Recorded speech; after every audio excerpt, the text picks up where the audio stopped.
I wanted to do a softly spoken kind of voiceover video for you guys, just reading an article that I wrote, and the link is in the description, by the way.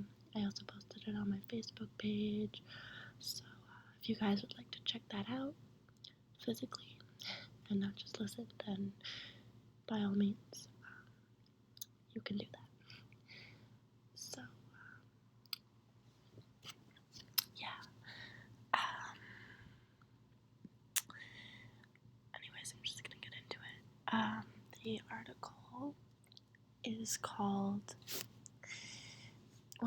it's on Erica Batu's response to slut shaming, and why it's important to teach responsibility over the eradication of sexual objectification. So,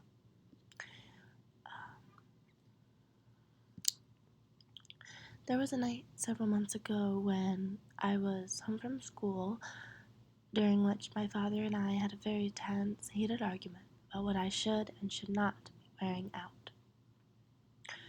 He didn't care if I tramped around the house in a bra and shorts, but if I went out in a slightly cropped top, then it wasn't okay.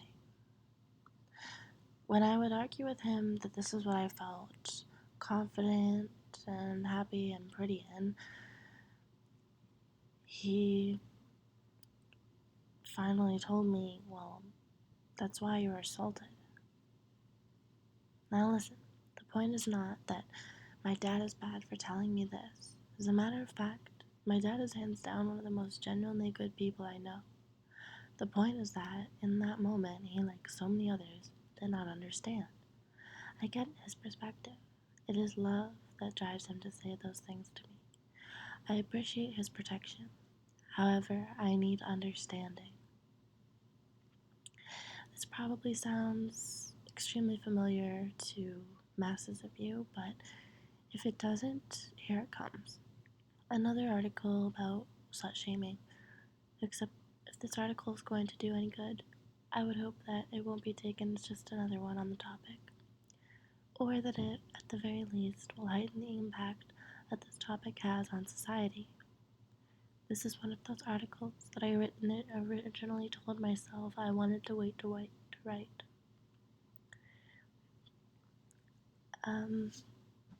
And I tell myself that, with almost every other article idea, that I should hold off on writing this piece until it's more fully developed. But honestly, the time is almost always now, so here we go.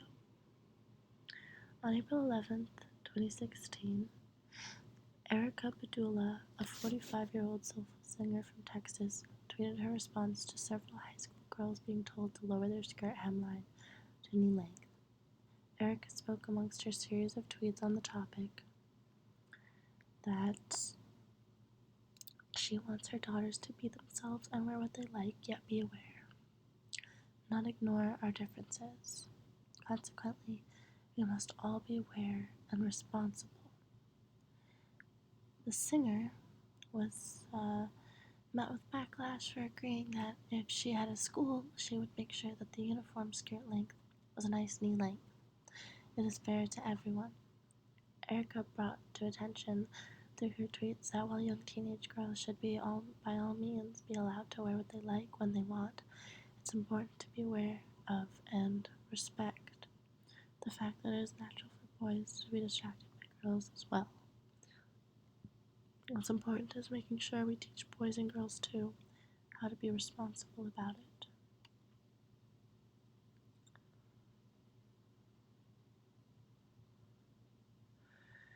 The problem is that so many people are uncomfortable with the sexual objectification of women, yet it is so much more than that. They think that lowering the hemline of a skirt will make boys just forget about everything that is underneath. That is not the case.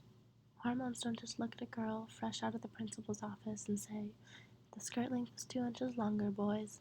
Time to turn around and go home." Boys can still fantasize plenty about what is underneath.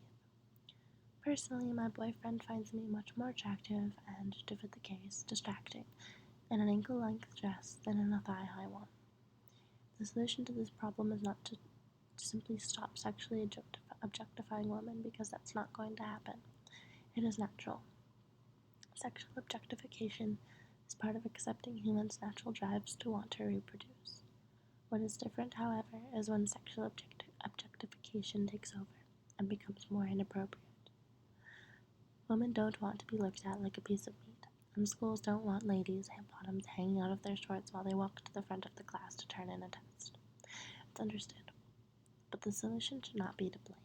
Simply put, it should be about embracing the natural drives of humanity, and then teaching responsibility with those drives to create the civilized fighting kids that schools and society seem to dream of. When responsibility isn't taught, the scale of issues may range from kids letting their distractions take over more easily to full-on rapists. People need to know what is and isn't okay to do in such an intellectually driven society as this one. How do we teach responsibility then? A start would absolutely be open-mindedness towards the topic of sex and sexuality. Framing something as natural as sexual growth during puberty and adolescence as unnatural is a huge part of what creates these distractions in the first place. Be accepting and open about the topics of sex with kids, and they won't be freaking out about it as much when the time comes for them to grow into their own sexuality. The same perspective has been found to help teach healthy drug approaches to kids who are beginning to experiment. Be open and honest about drugs from the start, and they won't take dangerous routes to hide their usage from you, thus becoming more responsible about it. By being open and honest about our natural sexual drives, it helps to transition into learning responsibilities that come with those drives as well. Humans evolved from apes, not robots. We are natural beings of this earth who should not be put down for feeling and wanting natural things that result from our body chemistry and hormones. However, the key is finding the balance. How much do we teach on natural drive and what's okay to show? And how much do we teach on the responsibility of handling those drives when it comes to professional or even public settings? On April 14th, 2016, Erica Batu posted a Facebook post continuing off of her tweets from the 11th. She says, "I know it's confusing and we girls are angry and often blamed for hell, everything. But my point is, can we not be modest without feeling suppressed? How can we teach our daughters freedom without teaching them sacredness? There is balance, and that, as Erica puts it, is what the majority of all Americans still need to think about."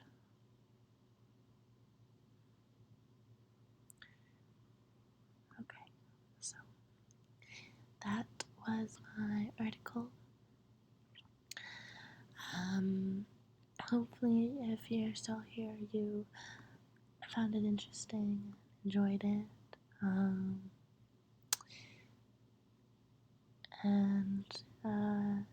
Again, there's a link to it below. I do write for this website every week, so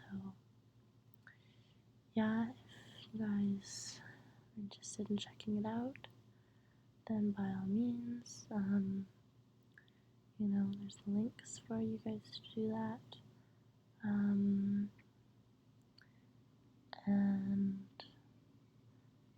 yeah, if you have any questions about it, you can also let me know, and I should respond. So, yeah. Alright,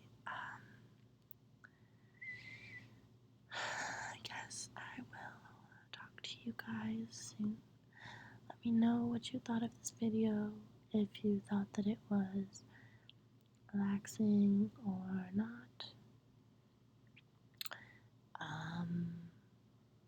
And yeah, I will see you guys soon. Sweet dreams tonight, everybody, okay? Good night.